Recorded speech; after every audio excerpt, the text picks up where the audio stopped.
নোয়াখালীতে বর্ণাঢ্য মানুষের পাশে দাঁড়িয়েছে মানবিক ও সামাজিক সংগঠন প্রাক্তন ছাত্রছাত্রী চৌমোহনী সরকারি সালেহ আহমেদ কলেজ। সংগঠনটির উদ্যোগে বর্ণাঢ্যদের মাঝে খাদ্য সামগ্রী, নগদ অর্থ সহ বিভিন্ন চিকিৎসা সহায়তা প্রদান করা হয়। গত ৩০শে আগস্ট শুক্রবার চৌমোহনী কলেজ কেন্দ্রে আশ্রিত ৮৫০ জন বর্ণাঢ্য মানুষের রাতের খাবার ব্যবস্থা করার পাশাপাশি বিভিন্ন আশ্রয় কেন্দ্রে অবস্থানরত দরিদ্র নবজাতক মা ও শিশুদের চিকিৎসা, শিশুখাদ্য ও পরিচর্যার জন্য নগদ অর্থ প্রদান করা হয়।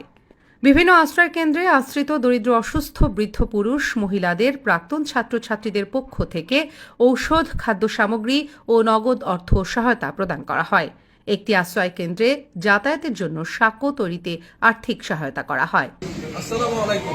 প্রাক্তন ছাত্রছাত্রী চৌমোহনী সরকারি আশ্রয় কলেজ সংগঠন এটি 2020 সালের 12 এপ্রিল প্রতিষ্ঠিত হয়। চৌমোহনী সরকারি আশ্রয় কলেজ সারা বাংলাদেশের একটা স্বনামধন্য কলেজ। এই কলেজের প্রাক্তন ছাত্রছাত্রীরা মিলে এই সংগঠনের উদ্যোগে এ পর্যন্ত প্রায় 29টার মতো মানবিক এবং সামাজিক কাজকর্ম করেছে। এটা সম্পূর্ণ একটি মানবিক এবং সামাজিক সংগঠন। বর্তমানে বন্যার্থদের সহায়তার জন্য প্রাক্তন ছাত্রছাত্রী চৌমোহনী সরকারি আশ্রয় কলেজ সংগঠনের পক্ষ থেকে আমাদের কলেজের সম্মানিত প্রিন্সিপাল মহোদয় বিএনসিসি এবং দায়িত্বরত জ্ঞানরত্ন স্যারের সাথে আলোচনা করে সর্বমোট 800 থেকে 850 সদস্য যারা কলেজ কেন্দ্রে আছেন ওনাদের জন্য আমরা ভালো খাবার, বিশেষ করে মেহমানদারি ভালো খাবার আয়োজন করেছি। আমাদের প্রক্রিয়া চলমান আছে। আমাদের সকল প্রাক্তন ভাই বোনেরা এটা অনুদান প্রদান করেছেন এবং এই ত্রাণের অনুদানের কৃতিত্ব আমাদের সকল প্রাক্তন।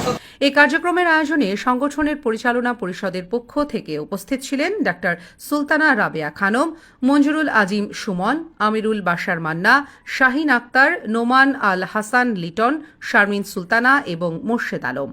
সার্বিকভাবে সমন্বয় করেন আনোয়ার শামস কিশোর, নুসরাত জাহান সুইটি, শফিউর রহমান তৌহিদ। কার্যক্রমের তত্ত্বাবধানে ছিলেন কলেজের প্রিন্সিপাল মঞ্জুরুল হক, কেন্দ্রের দায়িত্বরত শিক্ষক শফিক এবং বিএনসিসির ছাত্রছাত্রী বৃন্দ।